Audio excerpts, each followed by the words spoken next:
over. You know Kara. Kara is a fine, among other things, investigative journalist. And one of the numerous things, but maybe the most important thing she's devoted herself to from the very beginning is covering this whole January 6th situation. And although we can't cover it in the great detail that we would like right now, we will eventually with her. We thought this week that we would spend maybe 10, 15 minutes of each show, focus on little pieces of it, just to make you aware of the major questions that exist, and that this is not the settled, dogmatic, you must believe every single thing that the Biden regime and the crooked press tell you. And if you don't, you're some kind of a traitor or horrible person or mean, stupid. This is a very confusing situation about which the truth is not at all well known yet. Treated from the very beginning in a very dishonest way. You'll recall the original reports were four people, four policemen had been killed, other people had been seriously injured, sent to the hospital. It was almost as if the Capitol was burning down.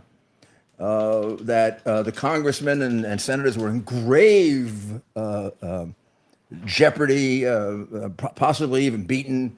And then even afterwards, when much of that was proven to be untrue and wildly exaggerated, including probably the strangest story of all, that one of the officers who died was allowed to lie in state in the Capitol, was buried in Arlington as if he had won the Congressional Medal of Honor, and no one is meaning to demean him at all.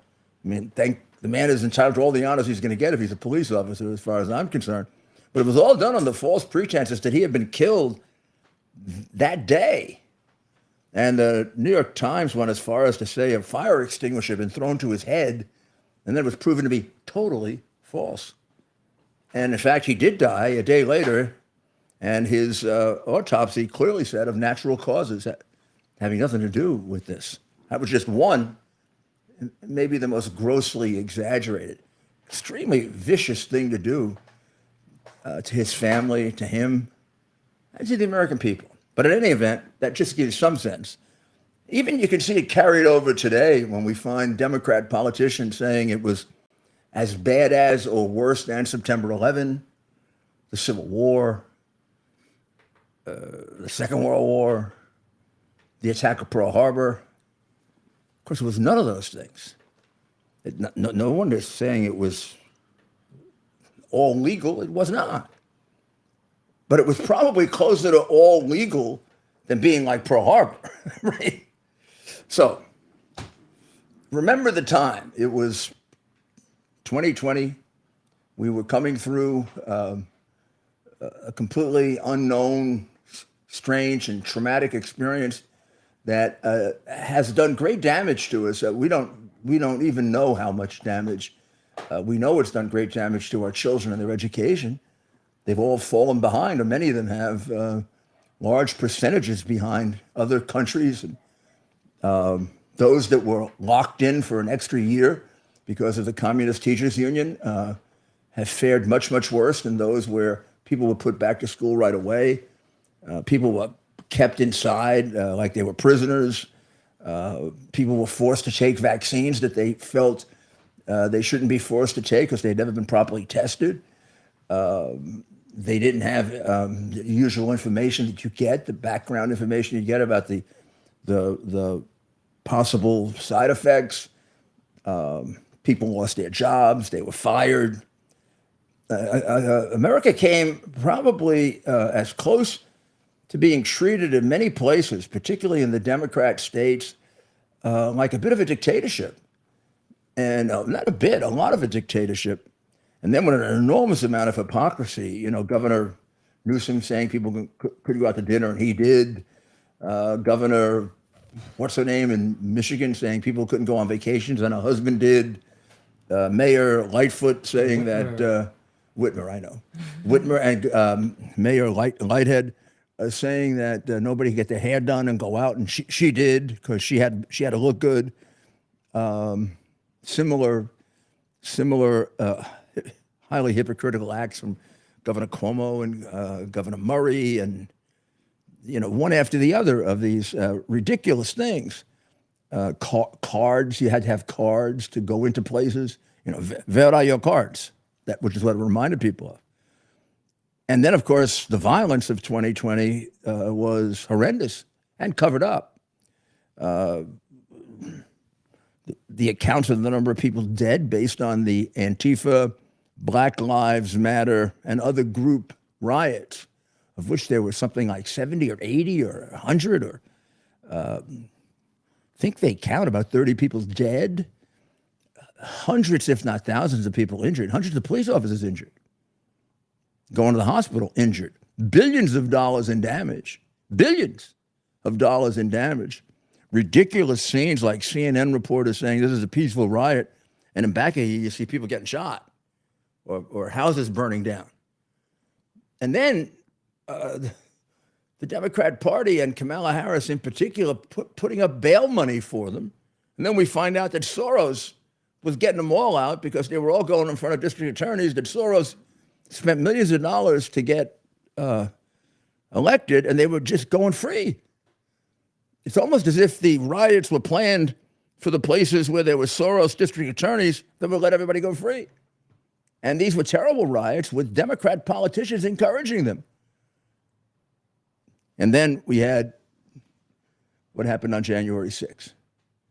And we had a number of people, thousands and thousands and thousands, who believed that the election was fraudulent. Not a hard thing to believe when you consider that many people by that time had found out that they were covering up the hard drive, which was astounding. Astounding that our government would do that, or that our law enforcement agencies would do that. Here there was this piece of evidence, Hunter Biden's computer. It contained hundreds of crimes, clear evidence of it. It was handed to the oldest newspaper in the United States. For the first time in American history that I can think of, it was censored. Nobody would disclose it. It was censored because it would have defeated Joe Biden. All you had to do was read a little of it to figure it out. 10 minutes into it and you had 5 crimes. 20 minutes into the pictures and you had an unbelievably perverted family, sick family. All of it hidden, all of it covered up. Personally, I was accused by eventually the President of the United States of being a Russian pawn on national television during a debate. Of course, I knew I wasn't. I had been handed to me by John Mac Isaacs, a very patriotic American. I did my own due diligence. I spent 50 years in law enforcement. So did my lawyer, so did others. It was clearly true and was extraordinarily damaging, and these people were tremendously frustrated. So, Kara, that's the background that we go into January 6th. Vast majority of people having addressed them, peaceful. Right. Vast majority of people there for what had always been. I mean, the Trump people were extraordinarily peaceful. They did not have a history of violence. I went to so many rallies with him with 10,000, 20,000, 30,000 people. I used to worry sometimes because they get very excited. Right. They never did anything. I remember sometime that day, later on that night, after it all sunk in, I said, I'm shocked our people don't act like this. That was just a spontaneous reaction. And they don't. Our people don't act like this. You can see, since then, they haven't acted like that. Right, and there was a lot of infiltration in the crowd, and it's been obviously, Those are not our investigated. people. I mean, I know them. I was with them for years. I was at just about the first rally. I was at every one. I introduced them at 25 rallies I introduced him at a rally in which the Secret Service had to break it up because they saw somebody had a gun and they rushed him off, and everybody remained peaceful. I was at rallies in which they were challenged by pretty vicious, nasty people. I mean, I saw all of that. I used to get called all kinds of names by these Antifa people, and I had numerous threats from them. Well, for me, I was there that day in the crowd and I watched your speech. And the thing that stood out to me as I marched from the Ellipse to the Capitol was where it was Antifa, because they're always out protesting Trump supporters, whether they're throwing things or yelling profanities. And there was no counter protesters. So, to find out later that they were all in the crowd, egging people on, instigating. And I know that for a fact. I saw it with my own eyes. I saw people instigating. It doesn't really take much. I mean, the crowd was very passionate and very emotional to instigate a crowd like that. But I'm certain, and it's been proven since then, there were federal operatives in the crowd and there were Antifa members Yeah, they in the won't crowd. tell us how many. They won't say how many, but there was certainly a lot. Ray will not. Ray Epps. Well, I mean, I know it's like they haven't said he's a Fed, but why hasn't he been arrested? All of the things that they've accused the majority of the January 6ers that are in jail right now, including the ones that were sentenced to 18 and 22 years in prison, Ray Epps did much worse. They actually tried to blame some of the stuff that Ray Epps did on one of the gentlemen named Joe Biggs that's in jail and was sentenced to 18 years. They literally tried to implicate him for the stuff Ray Epps did. Yet Ray Epps Tell us a little. I mean, I think people remember the videos of him yelling and screaming.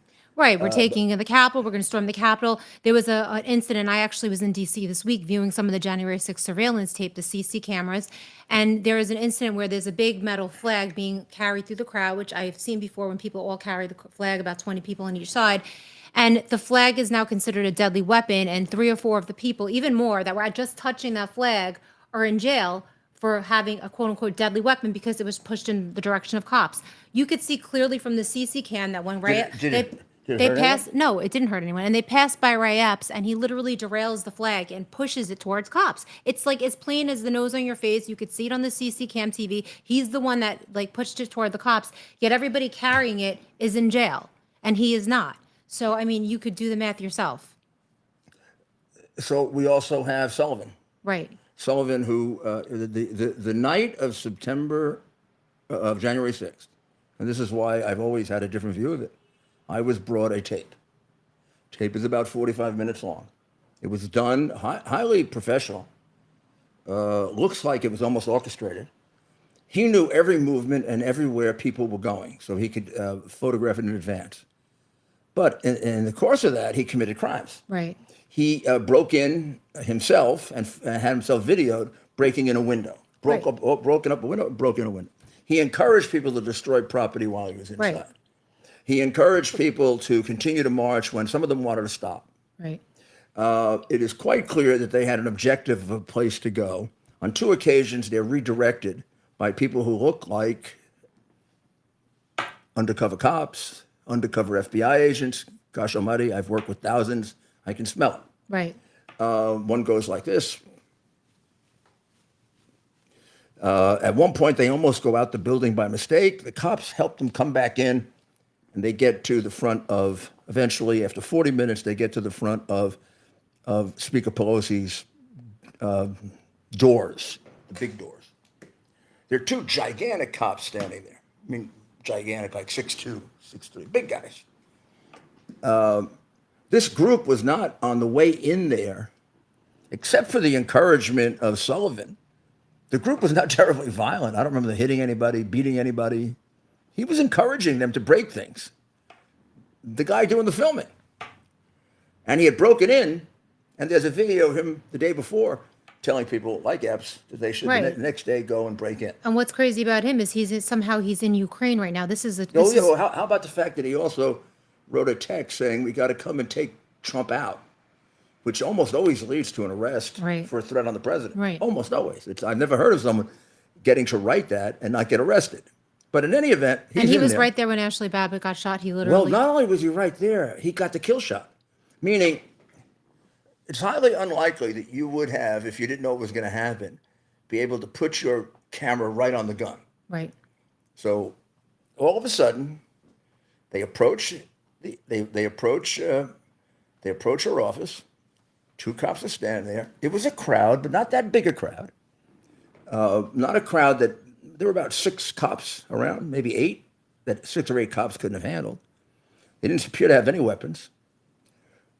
2 of the guys, one of whom was identified to me by a person who knows Antifa, who brought it to me as an Antifa person. Right. Another one, she couldn't tell.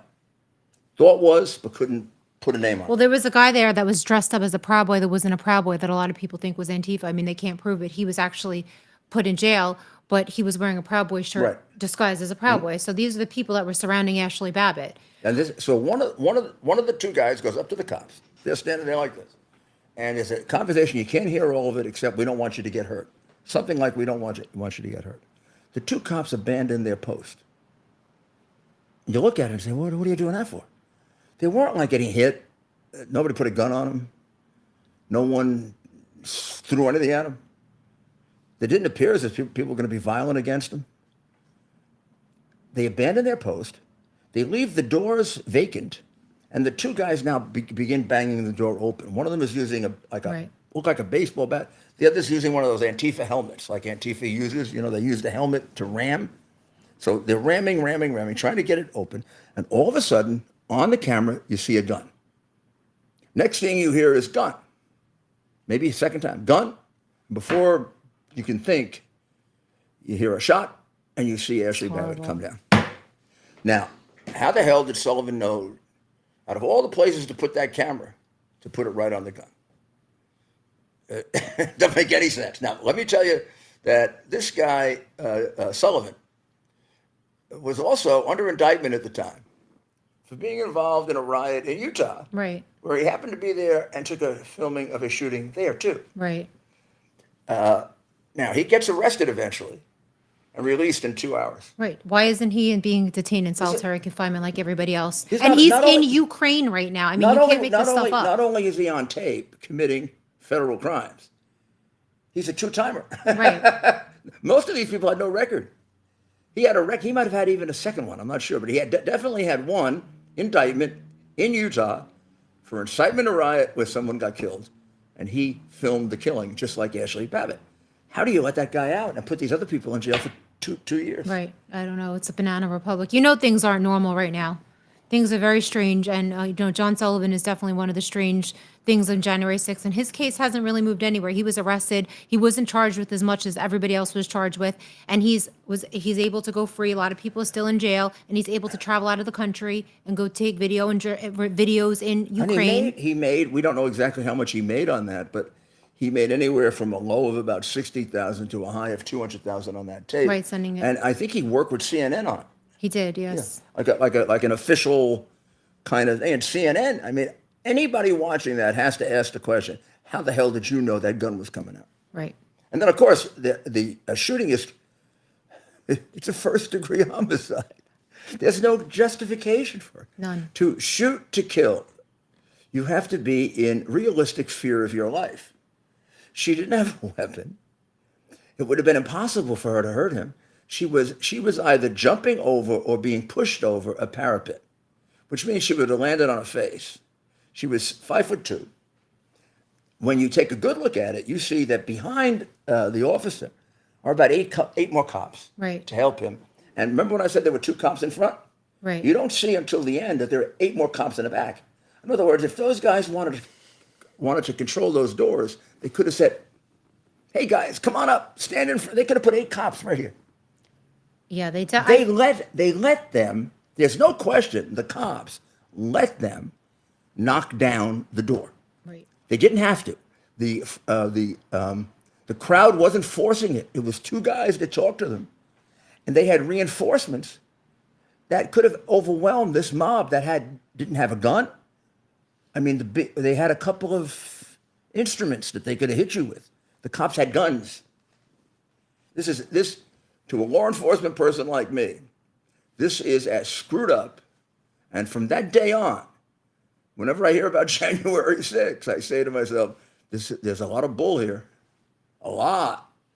I mean, more than you could ever imagine. So I was there, like I said, in DC watching some of the video. There was an incident I'll touch on really fast where, do you know where they had those pictures of the quote unquote white supremacist chasing the African-American cop? I watched it from the inside now, from the CC video when they first come in the window, which a lot of people say are federal agents coming in that window. So, they just jump in so easily. But waiting right on the side of that window was this cop by himself with 4 photographers behind him with gigantic cameras. How did they know to be right there with all those big cameras where they took all those pictures, those iconic pictures of the African-American cop, sort of running away from the people that jumped in the window that they painted as these white supremacists? Conveniently, there were 4 photographers waiting on the other side of that window. Yeah, waiting. How is that?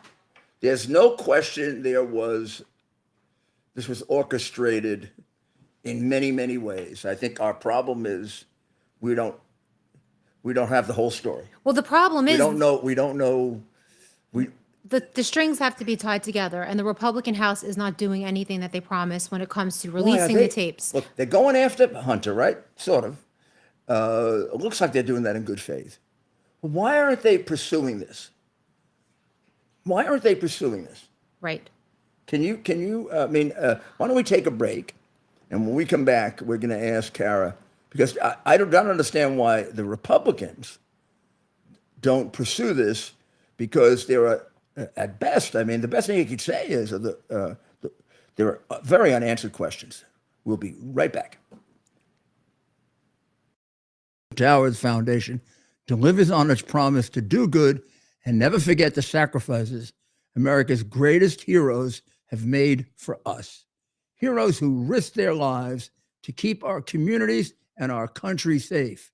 Heroes like United States Marine Corps Captain and pilot John Jeremy Sachs. Captain Sachs sustained fatal injuries when his military aircraft crashed during training, killing him and 5 other service members. He's remembered by loved ones as courageous, brilliant, and devoted to his career, family, and friends. John is survived by his wife, Amber, who gave birth to their second daughter 3 months after his death. Tunnel to Towers paid the mortgage on the family home for Amber and their 2 daughters.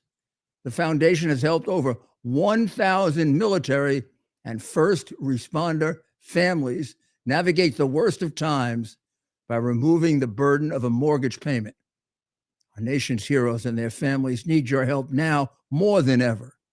Donate $11 a month to Tunnel to Towers at T2T.org. T2T.org. That's T, the number 2T.org. T2T.org. Please donate now. Well, we're back, and we were talking, during the break, and the people on Getter can actually hear because of the strange arrangement that we have here. And Kara was expressing all of her frustrations about the fact that nobody, and particularly the Republicans, nobody wants to investigate this. Right. And whether we're right or we're not right, or to the extent that we are or we aren't, definitely there are big open questions here. Like the whole Ashley Babbitt thing is a big open question. This cop shoots her. She has no gun. She has no weapon. She is not a threat to anyone or anything. And there are sufficient police officers around to easily subdue her should she try anything. Well, this is shooting in New York. Oh, particularly, my goodness, if you change the races, we'd have riots. Right. And there was other people, as you know, like Roseanne Boyland, who no one speaks about. Yeah, tell us about Roseanne Boyland. I did a podcast on that, and right, which of course doesn't get as much attention, but still, it's another horrible situation. Well, hopefully the story comes out. Lara Logan we shot a documentary down in Georgia, and we actually went and met with people in Roseanne's town, and we did a lot of investigations on who she was and spoke to friends and witnesses that were there that day, including her best friend, who told us that she was 100% alive when she was struck by that cop. So these are things that needed to be investigated by the fake January 6th committee. But Roseanne Boyland is the woman who died on January 6th. It was reported by the fake news. And it's on Wikipedia that she died of a quote unquote drug overdose. They tried to paint her off as a fentanyl addict when she had no drugs in her system except for her prescription Adderall. And she was seen being beaten by a policewoman. And no, I've seen it. It was a vicious beating, and she was crushed by people in the crowd that cops pushed on top. She was hit with a pepper ball. She was gassed. So all of these things more than likely And contributed we have to a her little bit of death. video we can play. Yeah, play a little of it. A little bit, 20 seconds. Save her! A desperate friend pleads for the mob to back off. He's dead! I need somebody! He's dead! He screams again amid the chaos. The trampled woman was identified as 34-year-old Roseanne Boylan from Georgia. She was one. And we're back. Go on the Gateway Pundit and just put Roseanne Boylan into a search bar, and you'll find all the videos that you want, because more has emerged. And that was at the end of the tunnel, and people were trying to save her. And the crazy thing is, it's been 2.5 years, and not one guy that was there that says that he was trying to stick up for Roseanne, and that's why he was violent with cops, has been tried yet. They're really pushing them to take plea deals because they don't want this story to ever come out in the court. In the court, then they would be playing the Roseanne Boylan being killed video for the jury. They don't want to do that. So there's about 15 guys that were surrounding Roseanne that were trying to help her, and it's not a single one has been tried, yet they're still trying to push Donald Trump's case to be tried. Are they in jail? Yes. No, but They're in jail. They're in jail without bail. They have no trial date in sight. And what are they? Are they charged with killing her? No, they're charged with attacking police because they I were see. trying to push police off of her, and they were trying to drag her body up and give her to police, and police were beating them off with sticks. And then some of them got agitated and started throwing water bottles and stuff like that at cops, and it just became a tussle. And they want to go to trial. They do. Jake Lang is one of them. Sheriff McAbee, who was a sheriff in Tennessee, was literally trying to save her life the whole entire time, and he's in jail. Has he been in jail? He's been since January 6th. He hasn't come out. His trial isn't until maybe next year. There's no trial date in sight. And these are all people that are using the Roseanne Boylan defense. This is a guy who was a former sheriff. Right. He's charged with hitting a police officer. He's just charged with obstructing police, like meaning he was in the way of police because he was trying to get them to help. How do they justify holding him in jail? I mean, people are in New York, as you know, with the communists we have as or whatever the hell he is, anarchist that we have as a DA, don't get held on bail if they beat the living daylights out of an old person and almost kill them. They go out. I mean, we got people out on bail 4 times in a row until they eventually, after they got 4 victims, they finally get help. But in other words, this person has not been charged with physical violence against anyone. They said the prosecution's very dirty, and it's horrific what they're doing. What they did when they had the grand jury was they played the body cam with no audio when the audio was working, and they told them, if you watch a video and someone tells you this is what is happening, generally you will see what they tell you. Right. You probably know this as a prosecutor. Right. They said, oh, this is him tussling with cops. When you turn the audio on, and the audio was sent to the judge after the fact, and actually Louis Gohmert has spoken about this. No, I've seen that, right? The audio is him, the cops thanking him for his help. But they muted the audio in front of the grand jury, and he's been held in jail ever since. And there's nothing his lawyers could do. The government has their mind set on there's about 40 to 50 pretrial detainees. Those ones that are in there, no matter what, they're not going anywhere. The government has decided on that. So now you go before a judge in the District of Columbia, and an American judge, American federal judge, because these are appointed by the president, these judges, doesn't hold people without bail except for the most heinous offenses. You don't have pretrial detention. And of course, we've gotten even almost ridiculous to the point of no pretrial detention in many of the Soros DA cities where, people that are going out and beating the living daylights out of people are not held. So how do the judges justify this under the Constitution?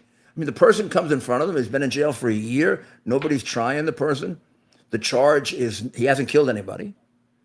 He hasn't beaten anybody to the point of death. Didn't touch anyone. Maybe some of them got involved in a scuffle with the police, but my God, every Black Lives Matter person that got involved with scuffle with the police, and they go around yelling to kill police. Pigs in a basket, fry them like bacon, right? So, but they go out, and then they get the charges dropped. So I don't understand how a judge can sit there on the bench, and the lawyer gets up and says, my client's been in jail for 2 years and hasn't been tried. I think an American judge, almost by instinct, would go crazy. Right. And say, what is this? This is not a, what are we, the Nazi Germany?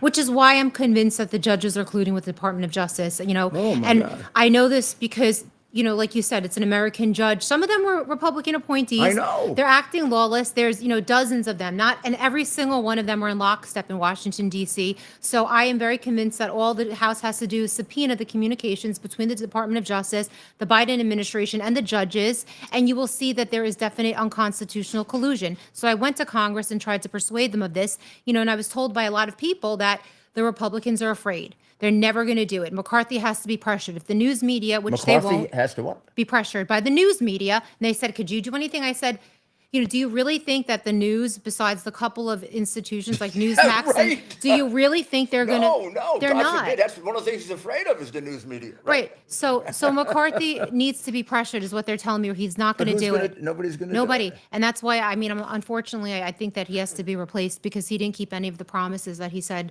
like including releasing of the tapes and looking into the January 6th Unselect Committee who lied to the American public and destroyed the records afterwards. No, and this is a thing that I think they actually, some of the things have broken down. You know, like with all these prosecutions of Trump, a lot of that has broken down. And you have the American people now, more than a majority, thinking that Biden is corrupt. Some of that's broken down. But on this one, I think a lot of people still believe, I don't even know if they could define it anymore. Something terrible happened. It didn't. I'm telling you, Something terrible happened. this is if they want to blow the lid off the Democrats' lies forever. I tell like people, you only have to scratch this deep. If you actually scratch and all the worms, I don't even know what. But they yell so loud. But there's so much there to expose them once and for all. Kara, they yell so loud, and then people react with them, and they really do scare people. And they don't even know what they're yelling about. Insurrection. The majority of the guys that just were sentenced to 22 years, 18 years, some of them weren't in D.C. None of them were violent. Not a single one. They marched in and out of the Capitol, even off the record. Journalists from liberal newspapers, very big liberal newspapers, told me off the record, they're in the courtroom, they are not guilty, but we cannot report that. We know they're not guilty, but we just can't say that in our publications. I was told this by court reporters who've been doing this for 25 years for big establishment papers. So it's very unfortunate. And Enrique Tarrio, who is the president of the Proud Boys, wasn't there that day. And maybe you can enlighten me on this because of the prosecution work you've done. The prosecutors literally came to him right a year ago. They had a piece of paper and they said, "We want you to sign this." It said that he spoke through a friend of a friend of a friend to Trump about January 6th, that Trump knew what was going to happen, and that he had spoken to him through 3 different friends, like a friend of a friend of a friend, had given Trump a message. They said, if you sign this, we'll take it easy on you. You know, this was a part of a cooperation deal. And he's like, it's ridiculous. I'm not signing this. And now he's like, been sentenced to 22 years of his life. He's like, if I just would have signed the thing, maybe I would be out and I'd be in my house and I'd be in my warm bed. They did that. I mean, I know they did Is that. that legal? Of course, that's not legal. It's extortion. It's completely illegal. It's obstruction of justice. It's extortion. It's the kind of thing they would do in a communist or Nazi jail, not in an American prison. And to the president, to lie about the president of the United States and who's running for office. They did it to Manafort. I mean, Manafort will tell you that now if you interview him. But I knew it at the time because I was representing the president at the time, and of course I knew he was innocent. The only thing I was worried about is they get somebody to lie. And they did everything they could to Manafort. They put him in solitary confinement for his own safety. He said, I don't want to be in solitary confinement. I'd rather not be safe. But they put him in solitary. He didn't need solitary confinement. First of all, the prison is, when I went to prison, right, because I was arrested, I got applauded by the prisoners. I think the prisoners know what's going on. I think they know it's a big fix. I got applauded by them. They're amazing. We have another clip. We have another clip, okay? I want to, Kara, have you seen this video of the police officers that day? And this is in reference to Roseanne Boyland. We really wanted to focus on that. I'm going to play this, and I'm going to give you this version here so you can hear it. And kind of let us know about what you know about this clip here. Is that one of ours or is that a protester? Huh? Is that one of ours or is that a protester? Protest. All right, fuck it.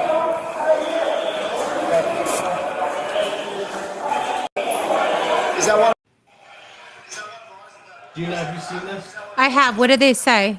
I don't know which clip this is because. So basically they're asking, and we're going to play it again here. Here.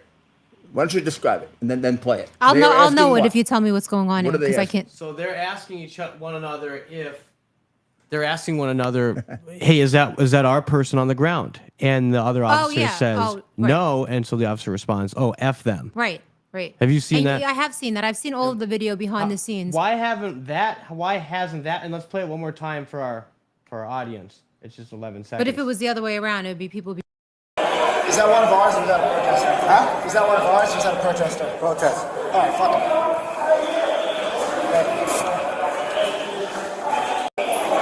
Is that one? And we're back. So they are discussing Roseanne Boyle, Yes. and they just leave it there. Yeah. Well, they want to know, is it one of our officers? Because I'm guessing if it was, they would have been a lot quicker to help To them. respond. And actually, from what I understand, one of the officers took her ambulance, and this sounds crazy, but it's a true story because of the tear gas. I guess he went to go to the bathroom and he touched his private part. Then, they call him pepper spray penis or something, not to be gross. But that's what happened. He touched himself when he went to go pee, and he started. Oh, this is a video. So I he- almost, He I saw burned- that video. he too. burnt it, so I he decided literally not to upload that one. he took the ambulance that they were supposed to take, from what I understand, Roseanne to the hospital, and he jumped in that instead. So she again was left longer than she should have been. for hours. And so that clip goes to the fact, and I haven't been able to corroborate the time of that. But is there, if that aligns with the, if that is in fact, if they're referring to Miss Boylan, that's awful. They are They referring are. to That her. has been. That's 100%. That's I've been. seen that. That That has was part been, of the okay. documentary that we did. Just awful. They had no regard for her life back there, and you saw those cops up there on the January 6th committee lying about how they were trying to save her life. It took them a very long time to finally start working on her, and it was mostly Park Police that were really working on her. It wasn't even the Metro PD. So Well, when you say the Capitol Police, Metro PD, Metro PD, and then there's Park Police. most of the time, are we looking at Capitol Police? In the incident of Roseanne, those were mostly Metro PD. I see. In the incident of Ashley Babbitt, it was mostly Capitol I Police. thought so. Okay. Who was the one beating? The one beating Roseanne was Lila Morris, a Metro PD police officer who has yet to get in any trouble or even be investigated, and who walks free, who was honored by Mayor Bowser of Washington, D.C. at the Super Bowl as a hero. And she beat Roseanne Boylan, and a lot of people say that's the reason she died. Let's play We're that going to clip. take Oh, let's break. take a short. Let's take a short break, because I want to get into a little who Roseanne is. Okay, Sure. and we'll take a short. The year is 2022. Cancel culture is the new normal. Online freedom as we know it has ended.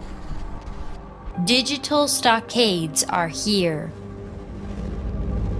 All activity is monitored, stored, and predictively analyzed by a technological cartel.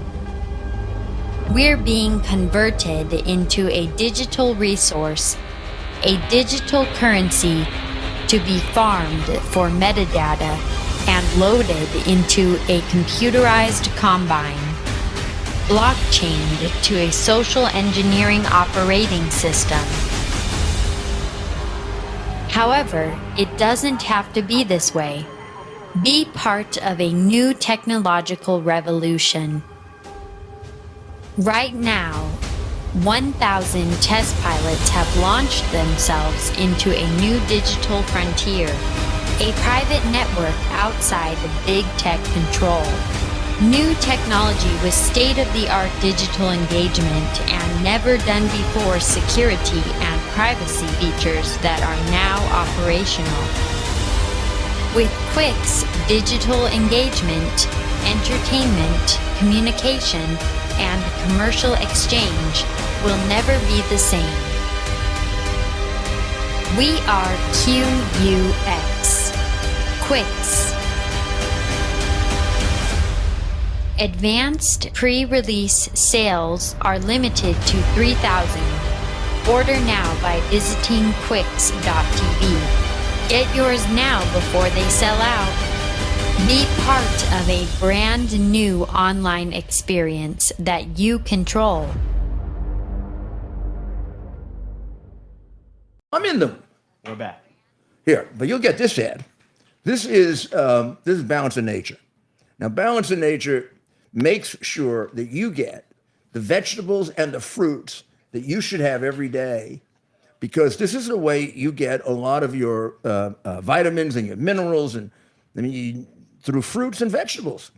So these are like massive condensed versions of them that are pounded in here. And remember, Rob one night took one apart and ate it.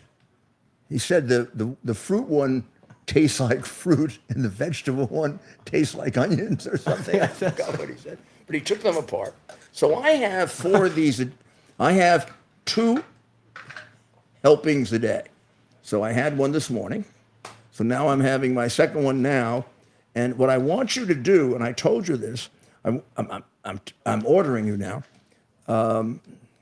Like if I were a federal Can I judge. try one? could I've do- been wanting to. I've been watching these commercials with you, and I Come here, wanted to come here. order them myself, but I Come here. wanted to take. Put them I closer definitely so we will. can see the bottle. Because I really need to start eating more of Yeah. these vegetables. No, I think this is great because you probably have like a messed up So diet visit in terms of you Balance don't eat. Nature. Not right. Exactly. .com Running around and all the use that time. promo code Well, this takes Rudy. care- this- I mean, Be sure to use that promo code Yeah, they when taste buying good. I'm not these. telling you not to have Rudy. other supplements or whatever, but if you don't, this will basically help you and take care of you. So, see, Kara was a former champion, and I'm going to let you guess what kind of champion she was.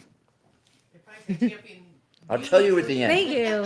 Can you tell? Can you tell? You notice I'm a little afraid of her. Have you noticed? You don't usually see me like But hey, real quick though, when they She purchase was a these, champion boxer. when they get And these, you people don't know that I used to box. when they order their Balance of Nature, what promo code should they use? Rudy. Right? Kara gets it. Rudy. Not only was I a boxer, my father was a very good boxer. I didn't know that. Yeah, my father loved boxing. My father, Kara, when he was alive, it was before all this, crazy boxing. It's different now. extreme boxing stuff, all Oh, that you mean with MMA? The kicking. and Yeah, all that's that kind of- MMA. My father would go crazy if you did that. My father was very much a Marcus of Queensberry, all the rules. And my father watched every fight. So I remember when I was traveling, I remember I was in San Diego once with a friend of mine. We were going out to dinner and we were watching this fight. The fight was great. And it was a bad decision. We both thought it was a bad decision at the end. And we're supposed to go out to dinner. We're going to meet these people. We're already late. So before we go, I got to call my father. This is before cell phones. So we had to wait. He said, well, how do you know he's going to be up? I said, my father watches every damn fight. He said, oh, come on. I get up, my father's on the phone. Watch that fight? Yeah. What a steal. Man, he had beat the shit out of him. He was going over the whole fight. Then my friend gets on the other line and he analyzes the entire fight from the first round to the 10th round and why it was a bad decision. And he loved fighting. And he would have loved to watch you. Oh. I mean, it was before women fought. I don't know how he would have reacted to it. Women are the best fighters. They Women fighting. put it all in. They don't leave Yeah, anything I out. know. I watch it. Yeah. It's like Yeah, they'll yeah. die in the ring. They will. Yeah, I know. They don't care. They don't back off, right? I think I've seen fights. I'm sure that Floyd Patterson fell down the second time he went out to fight Sonny Liston. Sonny Liston had almost killed him the first time. He walks out. I'm not even sure Sonny Liston threw a punch. He just went down. Now, let's get back to where we were. We were talking about Roseanne Roseanne. Boylan, and so tell us a little about her. Well, Roseanne was there protesting just like everybody else, and she kind of got swooped up in the crowd towards the. Was she a criminal? No, she wasn't. And she was just so you know. Does she have a criminal record? No, but she had drug issues in the past, and this comes into play because one of her biggest legacies was that she was now a drug counselor, and she had been sober for 7 years. So she was a former drug addict. Who had been sober for 7 years. So then when the news broke that she died of a drug overdose, obviously her parents, who she was very close to, she was like a daddy's girl, very close to her parents, were heartbroken because it was a lie and they knew she was sober and they were so confused. They're like, how is this possible? And did they do an autopsy? They did an autopsy. The parents had to sue the government for the results of their own daughter's extended autopsy. They would not turn it over. And it turns out she did not have fentanyl. She did not have methamphetamine. She had a minuscule amount of caffeine and her Adderall, which was a prescription. And what's Adderall for? Adderall's for attention deficit disorder. Yeah, exactly. And, a lot of kids but take if Adderall. you read on Wikipedia or the New York not Times, addictive. she was a drug addict that died of a drug overdose on the Capitol steps. Adderall's not an addictive drug, right? It's a prescription drug. Yeah, it's a prescription drug used for attention Yeah. deficit disorder. Some adults take it to act like speed. But anyways, that's not what she died of. It was Right. fake newspaper. So she had an amount of Adderall in her system, which Not was, enough to kill which her. was prescribed, Right. and not an amount But the to way kill. the news reported it was that she died of this massive drug Meanwhile, overdose. we see it being beaten. We see her being beaten, and It I had to, among saw other the things, It's video. a little ridiculous. It had to contribute. They're beating the living daylights out of her. I mean, if I saw the video now from the other side of the tunnel, and I saw this guy comes out, and he comes out of nowhere. He's a cop, but he doesn't look like the rest of them. He's carrying a big gun. Then all of a sudden, he's like, "Drrrr," and he just starts firing pepper balls into the crowd like crazy at very close range. And not only was it hitting people, it was hitting cops. So they started panicking because they started breathing in the fumes. Everybody started panicking, pushing, shoving. It induced a stampede, and Roseanne got hit with one of these pepper balls. She went down. Cops started pushing people, panicking. Everybody was pushed on top of her. People were trying to drag her out, and anybody that tried to drag her out was therefore beaten by a cop. So that's one of the contributing factors to her death. And what topped it all off was when she was finally pulled out, when she was finally come out of the bottom of the pile, this police officer just starts beating the living daylights out of her, really putting all her weight into it, clubbing her over the head, clubbing her in the body. The video exists. People could watch it. I'm not making this up, even though no one's ever heard of it, I'm sure. Roseanne Boylan was beaten by Lila Morris of the Metro PD. I'm the person who put the first report out on this and identified Lila Morris from her badge number, and put this news out there. And we're going on 2 years later, and I'm still waiting for the mainstream media ever to acknowledge the fact that a second woman was killed that day. They haven't, and it's ridiculous. It's really, really sad. The January 6th committee never mentioned it. They said they wanted to get to the bottom of what really happened on January 6th. Well, the January 6th committee was a complete miscarriage of justice and a group of criminals who were running it. I mean, Shifty Schiff, and I mean, there's people who had, this was like their third lie they were going through. Right. This is the Russian collusion group, right? Full of hearsay This is witnesses. the Russian collusion. This was the hard drive is a product of Russian disinformation, and Trump and Giuliani are Russian agents. This is a group of committed, hardcore, corrupt liars. And this was version number 3 or 4. I mean, the cases they're bringing now are version 5 and 6. It's very sad that nobody, I thought when we got back the House that they would actually investigate that on select committee, because it would be so easy to put all of these people in Does that jail. one implicate the House too much? Is it a little bit like originally when I got the information on Biden, which, believe it or not, goes back to 2018 or 2017, late 2017, 2018. I brought it to a senator who told me it was very serious, but they wouldn't go into it because he was a senator. They wouldn't go into it because he's a senator. Right. It's The crazy. guy is stealing money left and right. That's why it's even more important. When I brought it to them, I mean, the amount of money is not the colossal amount that it was now. It was closer to about 8 to 10 million. But that's still a hell of a bribe, $8 or $10 million to a vice president. I had 5 witnesses from Ukraine willing to testify to it. Right. Real witnesses, not hearsay No, witnesses. like live witnesses, Right. not I heard someone say or not that they heard not someone the Shifty say. Schiff whistleblowers who, when they have to come forward, don't come forward. But I'm ready to go on the road. Yeah, no, I know. And I think the American people really have to start pressuring the House to start investigating the January 6th trials. Right. I mean, this will affect President Trump. Obviously, they're trying to try him in Washington, D.C. It's literally impossible to get a fair trial in D.C. The judges are corrupt. The judges are colluding. The judges think that they're victims of January 6th. And all of this needs to be exposed. Why do the judges think they're a victim? Because you have to see some of these judges yelling from the bench. I've seen it with my own eyes. If a defense attorney tries to defend their client and say, my client was there exercising his First Amendment right, he believes that the election was stolen, this person will get an earful from the judge. How dare you spread that lie in my courtroom? Will start yelling at the defense attorney, start reprimanding the defendant. Literally, it's disgusting. So they hate Trump. Completely hate Trump. And there's a lawsuit the Attorney General of DC brought against all of the January 6th protesters and Trump. saying that every single person that lives in DC is a victim, and all the federal people who work for the federal government are victims of January 6th. If you're a victim, then how could you preside as a judge? If you're a victim, then how could you be a jury member? That's why these have to be moved to a neighboring state, like Trump said, West Virginia, or even better, one of the Dakotas, which are completely neutral as far as I'm concerned when it comes to jury. Like, these people just mind their own business. They don't really get into it like we do here. I think on the coast, I think that the fairest jury would be in the middle of the country somewhere.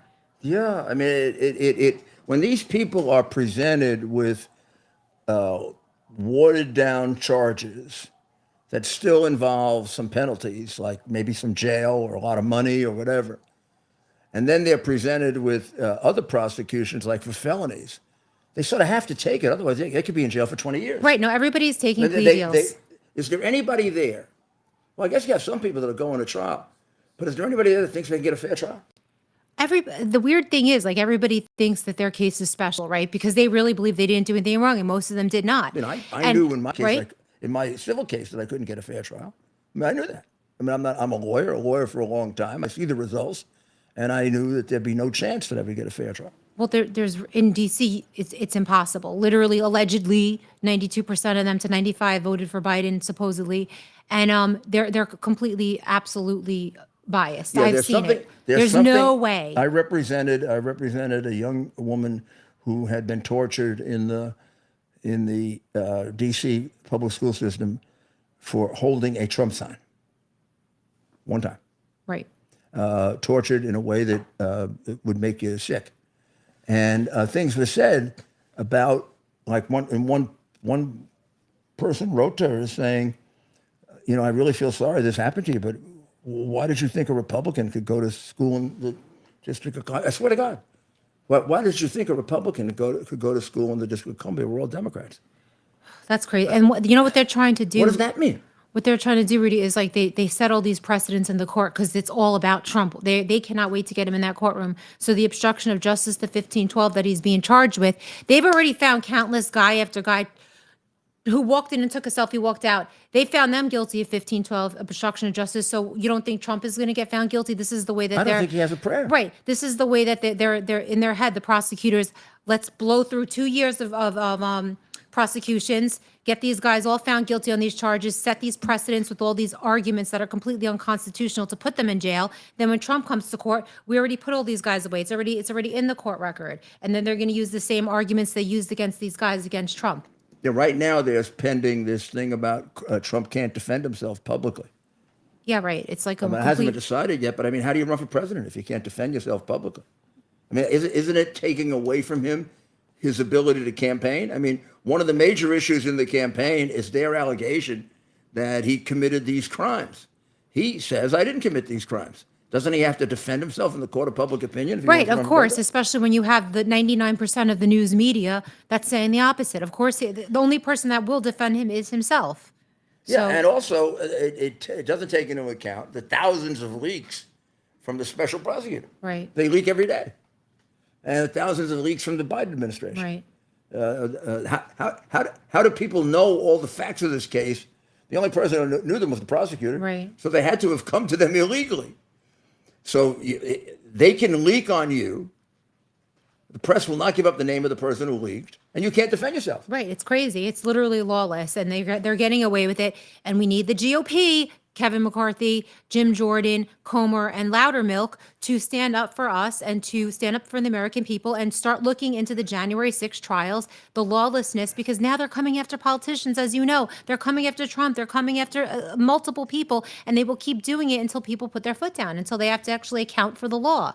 You know, I do think the history of this will eventually be told, but it may be too late to help anybody, except history. Right. I mean, what I'm afraid of is I feel like they're building layer upon layer of lies. And in the history books, we're going to read, like, if we could fast forward 100 years, our great-great-grandchildren will be reading about the insurrection of 2020. And Trump was this horrible, like, Hitler-like person, which is the opposite of true. It's the opposite of true. It makes me question history now, but just because I've seen with my own eyes how they've completely manipulated history. Doesn't it? Well, I've seen how some of these other things have turned around. I've seen how they've turned around on Biden, and finally they're beginning to see the crimes that he committed that I was getting tortured for talking about 5 years ago. And I see them starting to turn around on the election. Beginning, you got yourself about 50%, maybe a little bit more, that now think the election was fixed. I mean, the election was so fixed, it's ridiculous. I mean, the evidence of it is overwhelming. And they don't even, I mean, they just completely lie constantly. Like now they love to say there's no evidence against Biden.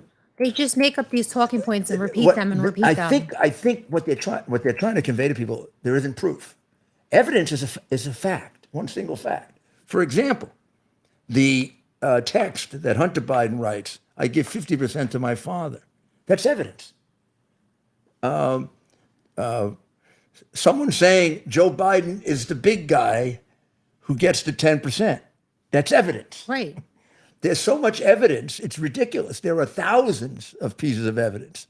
And these people who I don't know if they're morons or this is on purpose. It's like out of 1984. Like the New York Times are intelligent people, and they'll write no evidence, and you could put in front of them all this evidence. All the things I just told you. There's a money laundering transaction. Government of Latvia writes to the government of Ukraine, says, Burisma is guilty of money laundering, and some of that money went to the Bidens, including Joe. It's a piece of paper, official. You can enter it as a document in court. It's evidence. Not only is it evidence, it's conclusive proof that Joe Biden got money. Right. And they keep saying, oh, there's no proof he got money. I've seen the bank records. That's evidence. And they'll say, well, the records are wrong. How do you know the records are right? Well, because they came from the bank. The same way we know records are right in any trial. And if there are enough of them, they corroborate each other. They should call all these people on a bench and do what they did with the January 6th Unselect Committee and put this in front of America. Yeah. These witnesses are more credible than the witnesses they had for that committee. You know, but I'm sure that the news will probably find a way to try to not They air wouldn't it. cover it. They wouldn't cover it, and somehow they would ban, maybe Newsmax would cover it, and they ban Newsmax. Or they would like try they to arrest banned, one of the Post. witnesses. They will arrest the witness, I guarantee, because that's the type of stuff they're doing. They're arresting witnesses.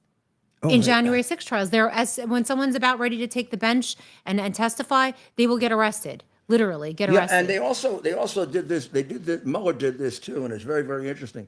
They say, you know, if Trump says I'm innocent and the person who says that I'm not is lying, he's trying to obstruct the witness. Well, suppose Trump is innocent and he's fighting for his innocence. I mean, you're assuming he's guilty. Like when Trump would say that Michael Cohen is lying when Michael Cohen says X, they say, well, now he's obstructing. No, he's not. He's telling the truth. He's defending himself. Suppose someone says you robbed a bank and you didn't, and you say that person's lying. I didn't. I was in Puerto Rico when the bank was robbed, and you were. But they say no, you're lying. Right. I mean, it's crazy. You can't defend it. You are entitled.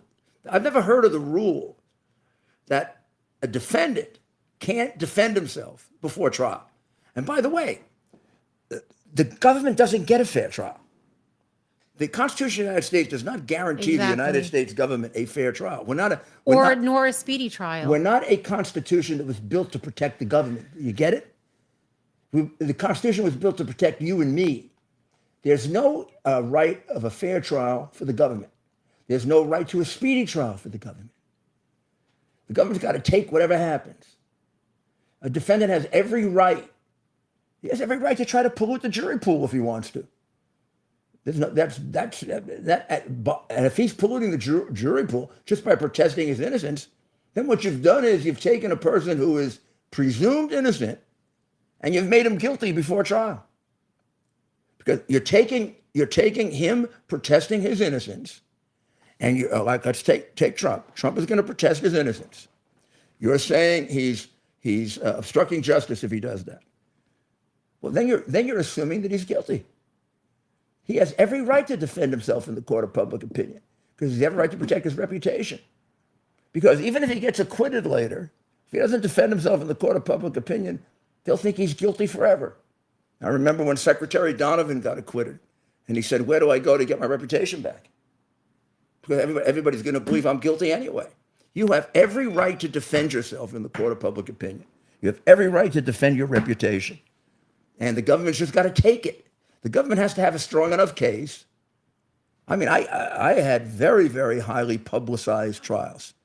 The mafia and the commission of the mafia, the closest and the biggest politicians in New York, Nazis. Every one of those cases, they tried against me in the press. They're lawyers. You can't imagine what I was called and the things that was said about my case and my witnesses. I never went to court to stop them from doing that. I was going to just beat the living daylights out of them in Because you court. probably had evidence on your side, but when you don't Yeah, have I didn't truth on your expect- side, you I have couldn't to. imagine that a judge would shut them up. Why would a judge do it? They have a right to do that. They have a right to defend themselves. It's my job to have enough evidence that I can overcome that. And the government does not have a right to collude with the media or collude with each other and, and pollute a jury, which they're doing. Press never would do that in the past. The press wouldn't collude with the government. The press would more likely collude with a defendant than with the government. Right. Well, the They press were is always upside down. pro-defendant and anti-government. This is purely the Trump derangement sickness. It's worse than the pandemic. Well, we have another video from January 6th concerning Roseanne Boyland, and let's watch the tape. And Kara, if you could walk us through what happened here following the clip.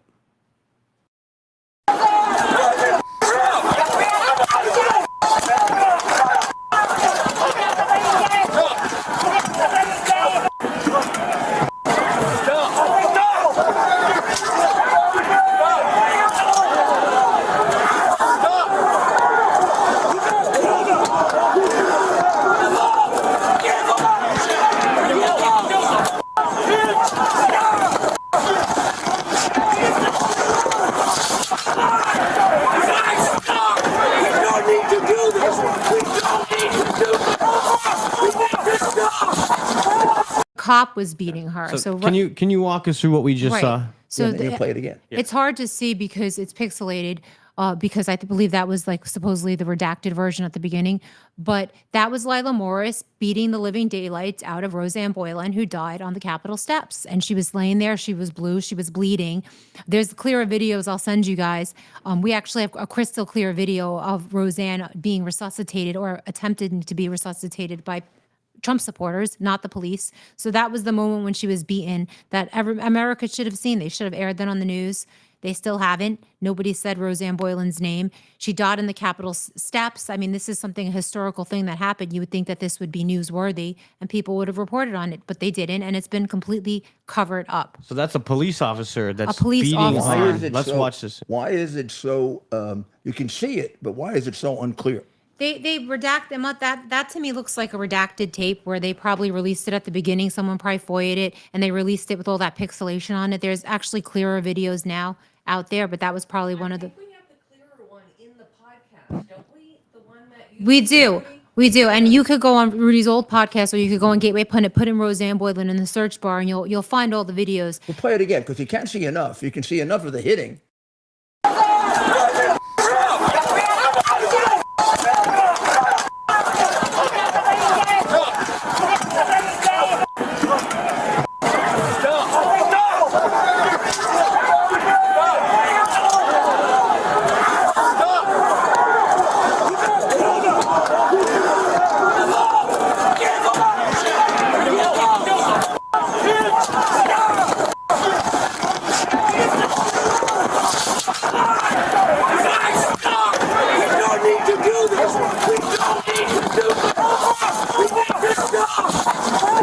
Begging. I mean, people were pleading for her life from the crowd. People was were saying that? they were Trump supporters that she- were watching, and they were also her best friend Justin Winchell, who was pleading, begging, crying with cops to please stop hitting her, to save her life. So why were they hitting her? What It makes What no start- sense. We're trying to figure that out to this day.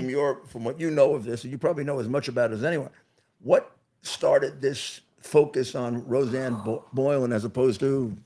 I mean, your guess is all I know is Roseanne, like I said before, went down with the pepper bowl underneath the crowd. This gas is known to make people incredibly agitated and I saw an officer testify to it in court that this pepper spray not only makes people act out of the ordinary, but cops as well. So I don't know if that played into it, but she was laying there helpless, so it makes no sense. Why would you beat up a person that's laying there clearly unconscious? It absolutely makes no sense, and these are questions that should be investigated. Is there any video of any kind that shows her producing a situation that might No, result in the video shows the opposite. She literally just walks up with everybody else kind of peeking over. She's wearing these American flag sunglasses with her ponytail, looks completely innocent, just looking over, and then all of a sudden all hell broke loose, and she was just in the wrong place at the wrong time, and there was no reason for that woman to be beating her like that, none whatsoever. She was unconscious, she was laying there, she was bleeding. I just want to play the first 10 seconds again because there's it's no just, explanation of why they focused on her. No it's so explanation. clear. You That would- is a police officer. I just want to play the first 10 seconds again.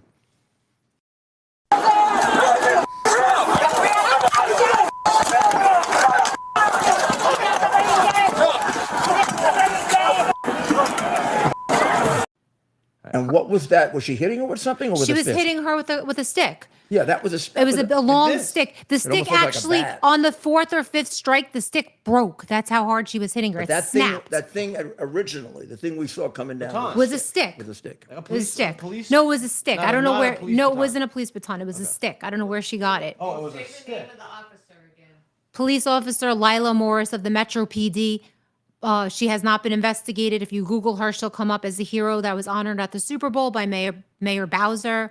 She's needs to be investigated, and she needs to testify before Congress. But of course, they have not yet looked into this, and nobody's mentioned Roseanne Boyland's name in Congress at the January 6th committee. I really had a lot of hopes that this year they were going to do that this year Congress was actually going to investigate January 6th fairly. And Rudy, I want to tell you that they have nothing to fear. I've heard from behind the scenes that they're afraid. They're afraid of doing it. They don't want to touch January 6th. They're afraid. So they're going to just keep letting the left use January 6th against us to keep politicians out of office. You're going to just let them do this because you're afraid. It's mind-boggling to me. And this is what I'm hearing from the undercurrent. And I speak to people like as sources, and this is what they're telling me. And they're telling me that we have to pressure McCarthy. Maybe they're or get afraid rid of being him. framed. They do frame people. I mean, I don't. They are very much afraid. I mean, when you talk to people, They're afraid that they're not going to get elected because they're standing with insurrectionists that Yeah, never yeah, happened. That's because what this- they're afraid of. this- they're embarrassed. this incident hasn't been completely. Some of the others have been turned around, but this hasn't been turned around yet. This hasn't been turned around. There's so much stuff for them to literally expose the corruption that went on that day and the cover-ups that went on that day, and will leave the American public feeling very lied to. And the American public does not like being lied to. And when they realize that the Democrats were behind it, maybe they'll vote the other way. And you would think that the Republicans would put two and two together, but they're not. Mayor, what if that was a Black Lives Matter protest in the summer of 2020 and Roseanne Boyland was a black person, you know, the media coverage, would be sentenced to 50 years in jail. and it would have been on every news channel that night. Oh, yeah. And how about if Ashley Babbitt were a Black Lives Matter person and the other guy was a white cop, and the Black Lives Matter person didn't have a gun, didn't have a record, was 5'2", and there were somewhere around 10 cops in the vicinity that could help the cop, who had to be in fear of his life in order to shoot her, and who, by the way, I read the grand jury testimony. He failed to testify that he was in fear of his life. So, I mean, maybe he'll remember it now, but he couldn't possibly testify that he was in fear of his life. And if I recall correctly, there was grand jury testimony from other officers that there was nothing about it that put any of them in fear of their lives. So it would have been at least a manslaughter conviction. Well, you know, one of the crazy excuses I heard someone say in the leftist media, oh, maybe these cops, because the woman who beat Roseanne was African American, maybe she felt threatened because of the white supremacy and she went crazy. Like they'll say anything. They'll say this is someone. Well, the cop that shot Ashley and the was one black that you know, also, so but maybe she was but he threatened couldn't as a have been black afraid woman. of anything. He was on the other side of the wall. There was nobody threatening on that side of the wall except a bunch of other cops. He couldn't have been in fear of anything. And it looks, to a trained eye, it looks like a setup. Right. There were so many things about January 6th. that were set 100%. up. It looks They 100% need- like a We're setup. gonna play that tomorrow night. Yeah, I mean, there's We'll no get way, more, yeah. again, that Sullivan knows that gun is coming out unless he was told. And maybe that's a good spot to pick up our coverage tomorrow night, and we'll gather some footage. Kara, if you wouldn't mind sharing some of that with us, we'll be able No to play some of the problem. clear, No problem. more recent footage that's been released unredacted. And wow, I mean, again, this person, again, Roseanne Boyland, right? How many people don't even Nobody knows about her, recall, not don't even remember, Republicans. Not even yeah, Republicans. that because it's that been person covered died, up. and it's been covered up, and it would destroy the media's narrative and the Democrat narrative if they showed a video of what this officer Do they have apparently some did to this explanation protester. for why they don't? Do they just- say did they ever she have to wasn't explain killed anything? inside No. the Capitol? Or Have they ever They- been asked? no, What have they don't said? No one's care. been questioned about Does that. anyone question them? Nobody holds them accountable. This is why the House Yeah. needs to hold them accountable. Please call Speaker Where was McCarthy. that location where they? That was at the West Capitol steps. There's a So the tunnel. other video, Yeah. let's play the other video. So this other shorter video doesn't really show as much, but may give us give us an idea of where Did we are. Roseanne ever get? Save her! A desperate friend pleads for the mob to back off. He's dead! I need somebody! He's dead! He screams again amid the chaos. The trampled woman was identified as 34-year-old Roseanne Boyland from Georgia. She was one. West Inducing a response in the crowd. That's the video we just saw. Was that after she had been beaten? I think that was right after. Yeah, they're begging someone to help. They're begging people to help. They're pleading. It seemed like it had cleared out a bit. It did, and people were begging and pleading, and there were a lot of women attacked that day, not just Roseanne, not just Ashley. It was like a trend. There's so much video of women being brutally beaten, punched, and I'm not. And this video is out there, and nobody airs it, but it does exist. And a lot of the men in the crowd were reacting to what they were seeing, and that's why a lot of they were more agitated, being confrontational with cops. It was almost like they were telling people, attack women, and the men will get mad, and then we'll arrest the men. And put them, it's crazy. Like, you can't make this stuff up. And there's not much that the House has to do to expose all of this. They just have to get past that fear. Please encourage Speaker McCarthy, call his office and tell him we want an investigation into the January 6th trials. What will it take to get from a process standpoint, what does it take to get a real investigation in Congress started? The speaker. Speaker. You need the speaker on board, not members Pretty much. can't. The speaker Yeah. has to authorize it, right? Speaker. And particularly to get subpoena power. Yeah, and someone, Which is what The makes it. subpoena power is everything because they need to get those communications, all those communications between Nancy Pelosi, between the Capitol Police. Who knows? They destroy whatever they want. But I mean, I don't know if they're So they're destroyed. worried, these House districts, these so-called, middle of the road districts, they're worried. They're telling McCarthy, can't do this. If you do it, you'll lose these districts Right. in the upcoming election, and you'll lose the speakership, and a Democrat, I guess, They just Jeffries will take they over. have to double down, and they have to take cues from Trump. When Trump just goes for the truth, he says it. Yeah. It's the truth. That's it. Stop sitting on the fence. Like, Even just if it involves a literally- risk, right? Even if it does take a little bit of a risk, The because the media Democrats is going to take hammer risks. us. But maybe it may, or is it not worth it at times, Kara? Is it not worth it to maybe I know. even Well, take that risk? The American people have heard that these people are capable of doing anything, right? They have heard evidence, probably more evidence about the millions of dollars the crooked Biden administration took than evidence against anyone sitting in jail. I have never had a case in all my years as a prosecutor with the amount of evidence that exists against Joe Biden as a massive bribe taker and maybe even guilty of treason in his dealings with China and giving up the Bagram Air Base, which is only 400 miles from China, refusing to investigate COVID, not stopping fentanyl when, China is killing 70, 80,000 Americans a year. They don't have to shoot us in a war. They're killing us and making billions on it. And he's doing nothing. The only reason it's happening is because he won't allow the Border Patrol to stop people from coming in. And it gets so ridiculous, the Border Patrol was ordered to help them come in. Right. And meanwhile, he's got Americans dying of fentanyl. What about the kid? Right. What about the kid in New York, the 1-year-old kid who dies of fentanyl in a daycare center because right next to the daycare center, they're processing fentanyl. That's because that kid died because of Joe Biden. That fentanyl 9 times out of 10 wouldn't be here without the border being open. And it comes from China. And he doesn't say anything about it. And is it a coincidence that he got $31 million from China? He got $31 million from China. He gave up an air base 400 miles from China. Who, in God's name, would give up an air base 400 miles from China but a traitor? Out of your mind? You got to be completely out of your mind to give it up. And then who would go along with it? I remember Milley saying something weird too, when he said if Trump attacked China, he would let China know. You're a general. No. And nobody questions him about it. I don't understand how the generals remain there after he gives up that airbase. Right. About leaving $85 billion worth of arms behind.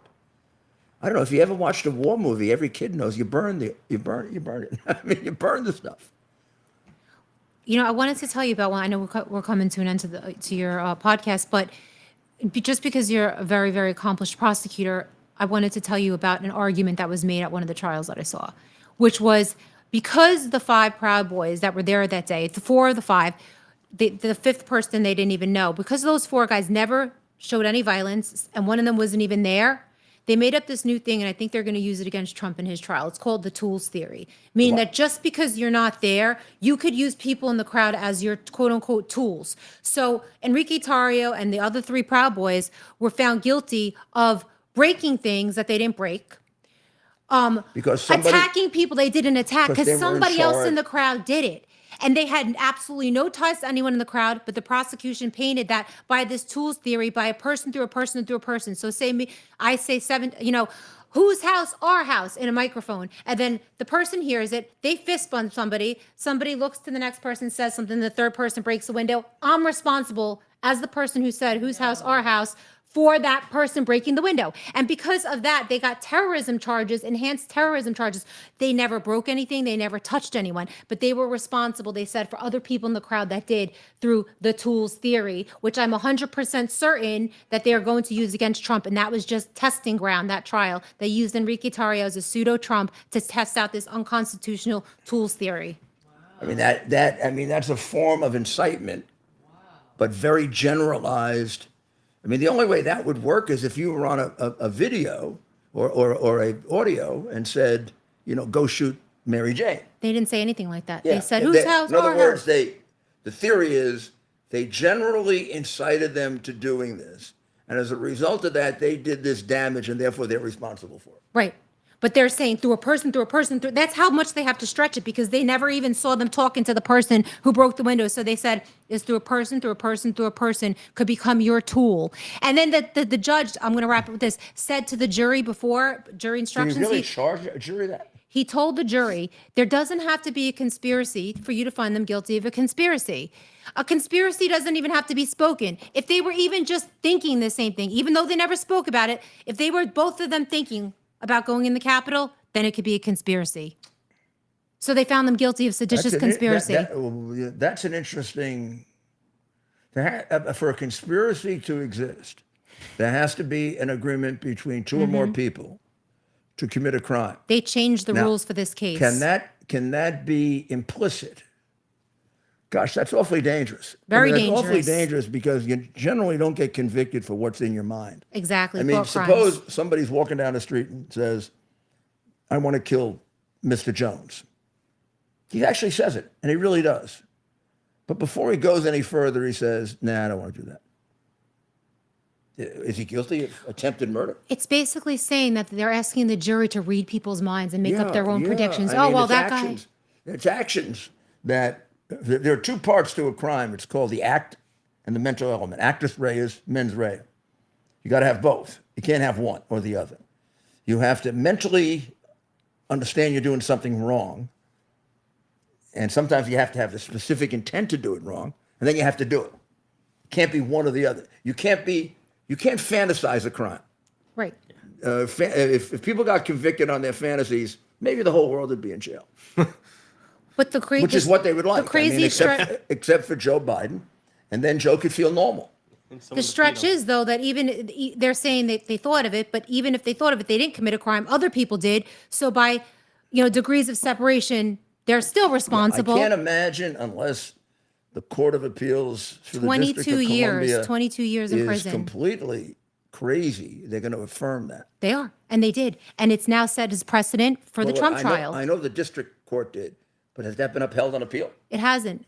No, I can't. I mean, I'd faint if they upheld it on appeal. I have a feeling they're going to because they're completely I lawless. can't imagine how you can have Lawless. an implied conspiracy. It's so dangerous. It is so dangerous when you start reading people's minds and convicting them. And it really is a violation of the First Amendment also. It's a You have a violation. right to your thoughts. Yep. Right. You have a right to your thoughts. And nobody should be able to in any assume what you're place- thinking. In any place but a country run by Stalin or Hitler. Well, I'm so glad that you're on top of this, because I do believe, but I'm an optimist, you know that. I do believe this is going to come out. I think this is the hardest one. I think the election was the second hardest one, and hasn't come out yet, but it's coming out. The election is starting to come out. You know, once they got caught hiding the hard drive and having to validate it, you can say to yourself, anybody that would do that, anybody that would take evidence of 100 crimes by a presidential candidate, published in the oldest newspaper in the United States, and cover it up, and have a whole government conspiracy to do it with the 51 intelligence agents they'll do anything. I mean, you have these are very very, very dangerous criminals. They've become complete criminals. There's nothing left of their patriotism, of their decency, of their caring for the United States. You just wouldn't do this if you had the slightest bit of caring for the United States or for yourself or any self-respect. Once you've done that, you'll do anything to cover it up. And they're going to do anything to stay in office, because if they're not anymore, then they're going to be exposed and go to jail. So they're going to do everything they can to stay in power next year. Yeah, and they want to under any and they want to circumstances. keep him out because maybe he's the only one. When you're telling me nobody will go into what happened on January 6th, he's probably the only one that would. And he said he'll pardon January 6ers, and he'll have a special counsel look into each and Yeah, every and he will, case and he will. immediately pardon people, which needs to happen. These people are being. If you took a good lawyer who had the usual protection of, qualified immunity so that he wouldn't have to be afraid of, he could make this case in 6 months. I mean, I could right now, without any preparation, begin prosecuting Biden and get him convicted in a month. Right. I mean, There isn't a and it would there have isn't to a be jury, outside of DC. except it would have to be outside. In D.C., I'd have no chance. I mean, I could have pictures of the money being handed to him and him kissing Zlochevsky, and they wouldn't convict him. Right. I mean, these cases would be laughed out of courts in any other district besides DC. It's like literally there's no evidence Yeah. for these cases. The witnesses are all compromised witnesses. The indictment, like the indictment in Georgia and the one in D.C., like there's 78 and 80 and 90 pages of all garbage. And the indictment of Hunter Biden is 3 pages. It's three little pages. It's this big. Because they don't want to put in any, you know why? Because they don't want to put in any prejudicial facts. The reason they have this in it, because they want to do what they're trying to stop Trump from doing. They want to prejudice the jury. That whole big, long indictment like that, That's what they do. that is intended to prejudice the jury. Now they're going before the judge and saying, we should be allowed to do that, even though that's a violation of his rights. But he can't do it, even though they have no right to a protection like that. Right. And the judges, because they're so warped, I mean, the judge should just laugh him out of court. I'm not going to stop him from, what are you, crazy? I'm not going to stop him from speaking. I'm not going to, I mean, if you do that, then every presidential candidate, they'll bring a case against him so he can't run. Yeah.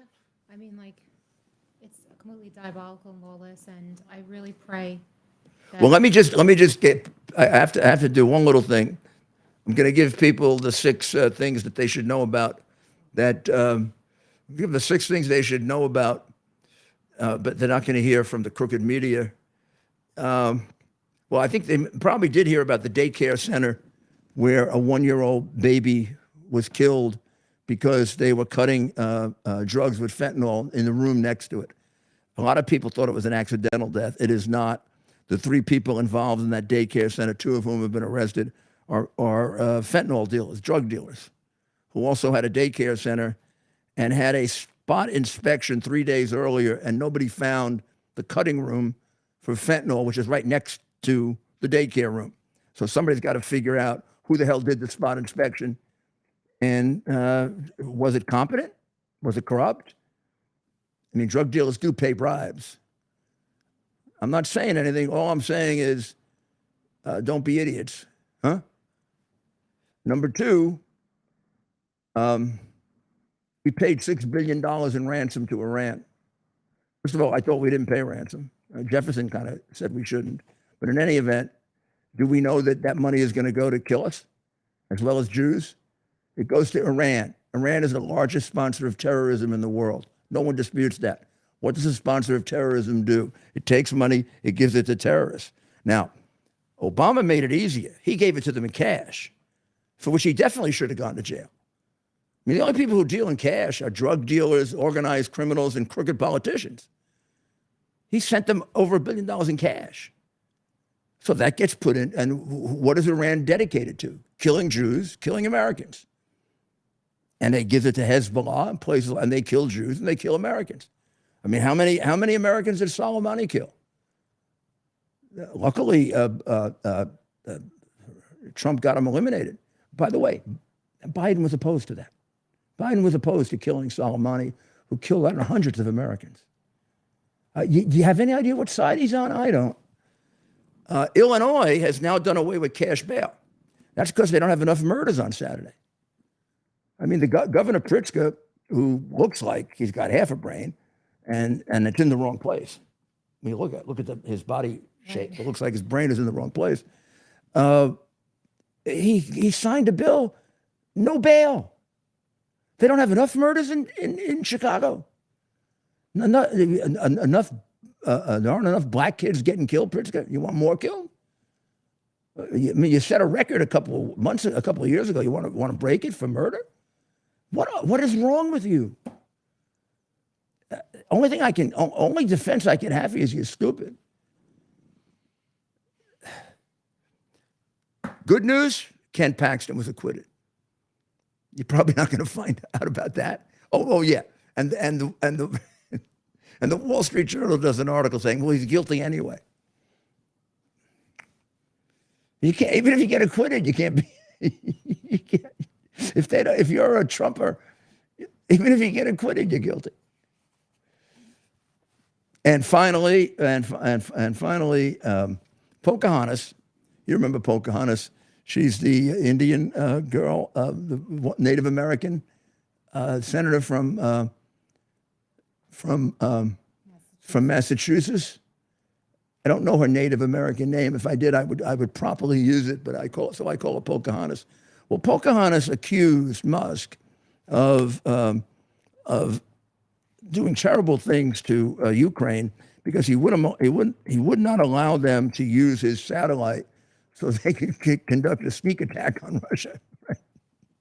It turns out two things that Pocahontas missed, I guess. She was communicating by smoke signals or something. So she missed the following.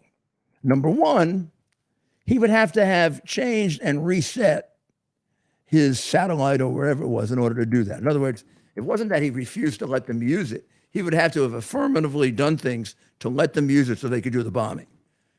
And number two, it's against the law for a civilian to get involved in a war unless he has the permission of the president, and the president didn't give him the permission. It would have to be even a lot more than a permission. He would. Maybe she was trying to set him up to get him sent to jail because you're going after Musk almost like he's Trump now. I don't know if you've noticed that. He's under investigation by this agency, that agency, some other agency. They're putting out all kinds of things on his personal life. This guy's got the money to defend himself, but still, it ain't very pleasant. And it sure isn't very American. Well, those are just a few of the things that you will not see in the New York Times tomorrow. So come back to us tomorrow night. We'll continue with these terrible revelations that you've got to hear about. We've got to dig them out. We've got to get them out. The only way we prevent this from happening again is doing that. The only way we become America again, not just even making it great, making it normal, is by getting these things out.